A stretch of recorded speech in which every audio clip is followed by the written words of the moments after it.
Well, hello. I'm currently teaching one of my largest ever schools. It's up to about 500 students, grades K through 12.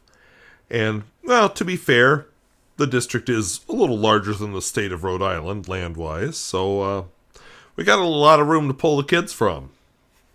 I have taught in a district that went from 170 students to 150 students in the 3 years I was there. It's down now about 120 students. But it's North Dakota.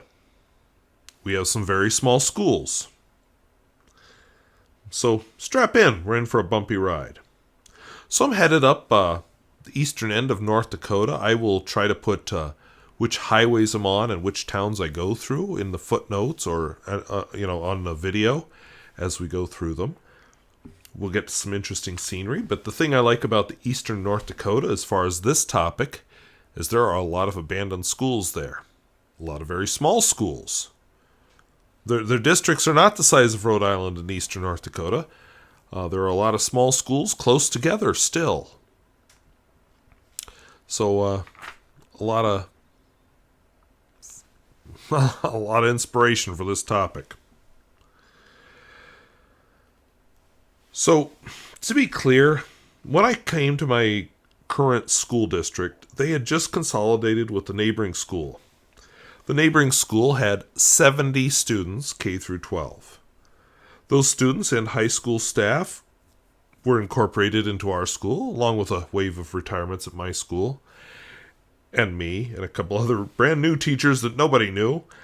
And they had just, adapt to a larger school. Instead of a class of just a handful, we got a class of 20 or 30. So there's a lot of good in a small school. They typically will only have a single section of each grade.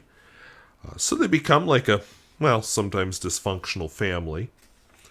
In very small schools, they might have the same teacher for several years in the elementary school. Because they will combine classes. Well, we're going to put the 4th, 5th, and 6th grade teachers with Mrs. Wahozowitz.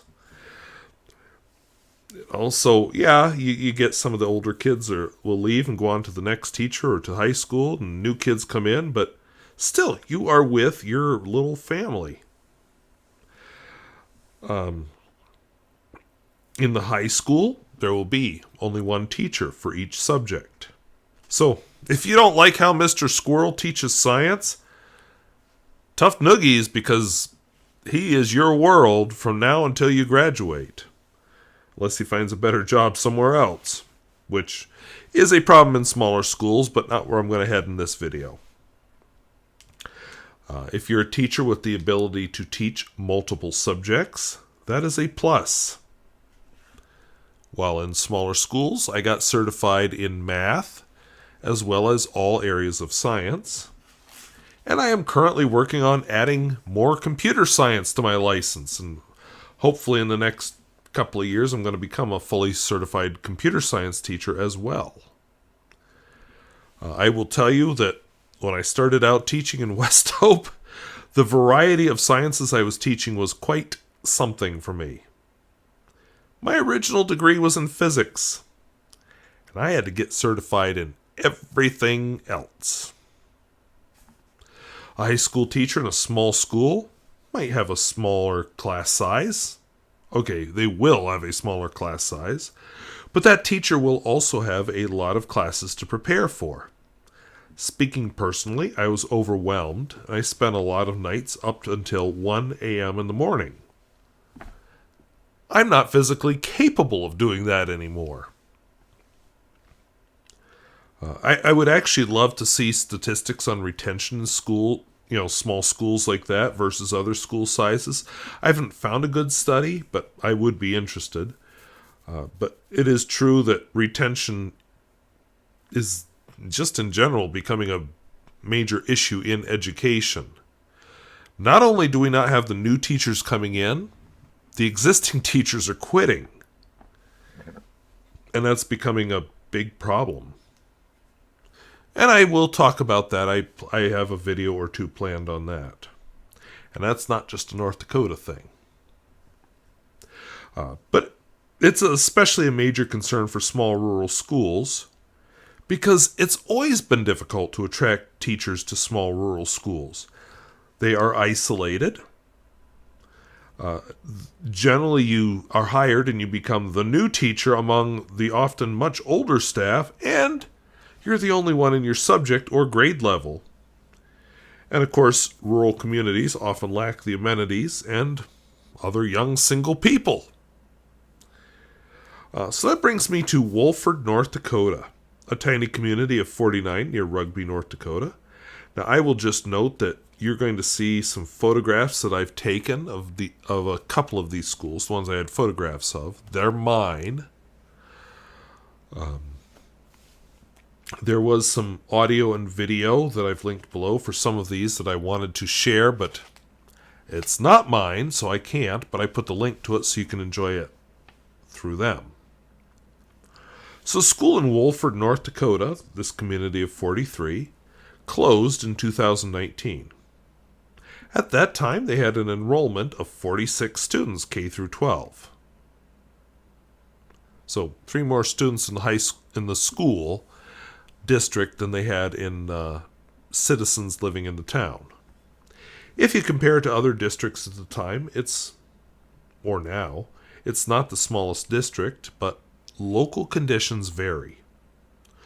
Wolford Public School closed after 105 years. Again, the picture is my own. It was an old school, had a somewhat newer addition. I visited many years ago when I was still photographing with film, so yeah, that's a film photograph. And video was not even slightly in my repertoire. But there wasn't much to see in Wolford. The school was kind of cool, but just not much going on in the town. So the Pierce County Tribune, which is the newspaper that covered Wolford and Rugby, interviewed superintendent and principal, yes, he had both jobs, Larry Zavada, as he ended his 36th year at the school. As he described it, it's like a bad dream. So when the school closed in 2019, they graduated 3 seniors. As Zavada explained, right now, there are current staff positions we could not fill and future staffing concerns. There are financial constraints, too, but we could have financially made it through 2019 to 20. It would have been extremely difficult to go another year. So yeah, as enrollment dropped, so did finances. The district couldn't even afford bus services, so they weren't busing their students in this rural school district. Zavada added that, "We fought for a long time, but now there's just no way out of our situation." And there was no money even to attract teachers. Zavada actually had a lot to say about how finances affected benefits packages. It's like all of North Dakota. There are fewer farms, and they're more spread out. There's a statewide teacher vacancy. There's a teacher vacancy, and when you come to a rural area. The article notes that he trails off here and reaches for a tissue. And yeah, I can imagine this is emotional for him. Here's his world for the last 36 years, and it's come crashing down around him, and it's done forever. No hope, no bringing it back. It's just done and gone. And right now, we're so fortunate to have the people we have here, because no one gets health insurance, and teachers do not get Social Security. And yes, you heard that right. No health insurance at this school, not even Social Security. I can't think of, maybe there's more, but I can't think of another school in North Dakota that doesn't offer Social Security benefits. And so that complicates it, because I've had people call me and they're interested. And when I mention our salary and benefits and that we do not have health insurance, and when they hear we don't have health insurance, they're not interested.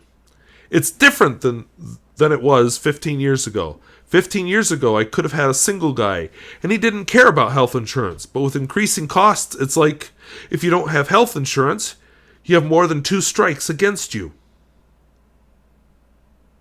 Zavada noted that Wolford's isolated location made funding difficult, and that there was no housing available. So, hey, even if you want to teach in Wolford, where are you going to live? So they had been advertising for key positions and had no applicants. Interestingly, Wolford's closing ended up interfering with neighboring Rugby's funding due to the temporary financial... I don't know what that word is. I can't read my note. But anyway, the financial something which threw off the state funding formula. Mainly because Rugby ended up absorbing most of the Wolford school district and most of the students, so they got a lot more taxable valuation, and all of a sudden that everything that was worked out with the state funding formula, boop, forget that, let's start over. Oh, you grew, you're rich. And awkward. There are smaller schools in the state. I'll share one with you. Goodrich Public School also graduated 3 students, but they held on until 2020, which was their last year. And they were much smaller. Goodrich only had 20-some students remaining in the district. Goodrich was still financially sound, but staffing was a problem. I provided a link, number 11. You're going to hear from the great-grandmother of 2 of the 3 graduates. I really, really, really wanted to share it here, but it's not mine. I tried contacting them, the people who own the rights to the video, because I just wanted the audio, a few seconds of audio, just one great-grandmother talking, but got no response, and I got returned emails. So, yeah, I'm just going to put the link down below, and we'll call it good. So, anyway, she was part of the class of 1940, and please click on that link and listen to the video because the emotion is so obvious in her voice. She loves her school, and now her 2 great-granddaughters are the last people who will ever graduate from that school for the rest of time.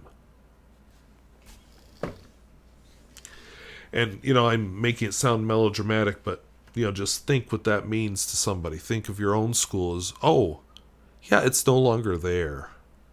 Not just the building, the entire district, just gone. All of that history, tradition, memories, just gone.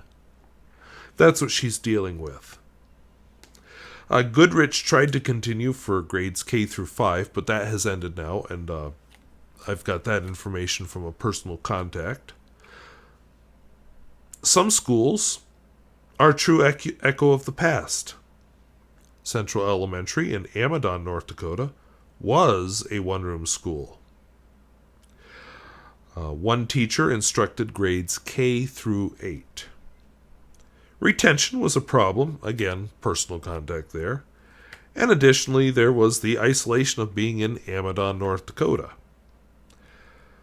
There was a lot of confusion toward the end over who was going to attend school, and staffing eventually closed this district. Now, if you've heard of Amadon, it's probably because of the infamous policeman, I'm doing air quotes right now, who sits by the highway but never pulls anyone over. And I wanted to insert a video here, but I don't have one, but to explain it as simply as I can, there is a police car parked along Highway 85 with a dummy sitting inside of it, and that is Amadon's police force. So let's talk a little bit about the small schools that do survive. And, the question, how long will they survive? So I have a link down below for the 3 to 5 year plan from the Edmore School District. I've never been to Edmore. I have been close, but never in Edmore. I honestly didn't realize at the time I was close that they even had a school that was still open. So, whoops.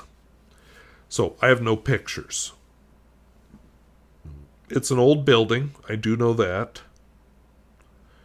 But as of 2022, this year, they have a K through 12 enrollment of 27 students. So page 14 gets to the crux of the matter. The present school board plans to continue operation of the Edmore School District until funds are depleted. The school board will then process and determine whether a reorganization plan with a neighboring school district or a dissolution is in the best interests of the school district patrons. Not students, patrons. As of 2022, it is still going. But pages 20 and 21 describe plans to turn the current building into a community center once the district closes. On page 22, once the district reaches the point of insolvency, it will enter the non-operating phase and begin dissolution. At a March 2022 parent meeting, so last spring as I record this, keep it going as long as they can find quality instructors and finances keep it solvent. Parents want to keep the unique culture of the school as long as possible. And I just want you to imagine how many electives they offer. How many people are in freshman English to discuss Romeo and Juliet? Just think about that. So school consolidations and closings are not new. There's once a patchwork of rural one-room schools all over the country, and over time most of these closed. But you have to remember, a school is not just a building. It's the heart of a community, and it's absolutely crucial for towns suffering economic decline. It's a social center, and it may be one of the few things left to attract new families. Take the school away, and what's left to attract families? Consolidation has not been orderly at all. One-room schools became inefficient as rural areas emptied out, and definitely transportation improved. These one-room schools closed down in fits and starts. I know an 89-year-old woman who talks about riding a goat to school, and I thought, really? But there is actually a photograph that I have seen of her and her brother, both on goats, going to school. So I guess you can ride goats. I did not know that till I met this woman. So they were cut off in the winter where she was. But they could walk or ride goat to their one-room school that was nearby. Here in North Dakota, some one-room schools were kept open, or small schools even, were kept open due to taxes. Especially if these were elementary one-room schools, they could keep their taxes low because they had minimal expenses and they could pay tuition to a neighboring high school. But now, as members of a K through 12 district, their taxes skyrocket. And I was talking to one family that was involved in the Central Elementary in Amadon closing, and they said their property taxes went up by 150%. Again, that's a personal contact. But I will tell you that the decision to close a high school is a lot more difficult. But the teacher shortage right now is making it more inevitable. I have known several school districts that have closed because, the science teacher just retired. What are we going to do now? It's not like there's another science teacher coming. Nobody's applying. Awkward. Oh, and the math teacher is close to retiring, and so's the English teacher. We're not going to replace any of these people. That's a reality that they're all facing. And this teacher shortage is going to make it just even more inevitable. Now, a lot of schools have already closed. There's a lot more that can close, which will actually help a little bit with the teacher shortage. But then you're going to get the ones that say, well, shoot, my school closed. I am not driving all the way to the neighboring school district. I'll bet I can find something local, or maybe it's time just to move on. So finances might be fine at a school district, but if you can't staff your school, then what do you do? I have known one or two schools that toyed with the idea of trying to do it virtually using interactive television. Trust me, that doesn't work. That's an okay option for a motivated student who really wants a course you can't offer. Not for your regular students. Why do you think we suffered so much in education during the lockdown when all the schools went online? I'm expecting that this teacher shortage is just going to force more and more consolidations. And I will admit my sympathies are with the small schools, except maybe the ones that are acting as tax shelters. Oh, let's keep it open because, the taxes are just going to shoot right up if we consolidate with anyone around us, even though we've only got a handful of kids. I taught in small schools for 6 years of my life. I moved to larger schools in part because I didn't want to face a school closing. Because how the hell do you sell your house? And yeah, that whole emotional, I know it's coming, do I jump now and leave him in the lurch a year or two early, or do I hang on and then maybe that dream job is gone by the time I get there? I didn't want to face that. And I will, interestingly, at the first school where I taught, that was on kids' minds. A lot of them said, what are you going to do when this school closes? Can you imagine going to a school where the whole idea on people's minds is, this is going to close? It's just a matter of when. Ugh. That's depressing. And I didn't realize how depressing it was till I got out of there and taught in a school where that wasn't the prevailing attitude. You're going to a school and you don't even know if it has a future. And imagine being a parent there, and you want to be loyal because this is your town, this is your school. But you're also thinking, yeah, but that school down the road has so many more options for my kid. They've got foreign language, they've got science electives, they've got advanced math classes, they've got shop classes, they've got vocational classes, they've got sports. And the school doesn't. What do? Do you keep your kid in the small school out of loyalty, or do you send them where they've got options? And in North Dakota, we have what they call open enrollment, so yeah, you can do that. So, I'm probably going to come back to this topic at some point. It's been a long time since I've taught in a school where I am the only science teacher. But most school districts in this country are a lot bigger than the one where I teach right now. Maybe not land, because like I said, we cover more land than the state of Rhode Island by several hundred square miles. But as far as the number of students we teach, you probably live in a bigger school district than where I do. I mean, maybe not, but most of you do. So, I have been in rural schools both as teacher and student my entire life, so I am very sympathetic to rural schools. But I'm also very aware of their shortcomings. So, expect to see more of this in the future.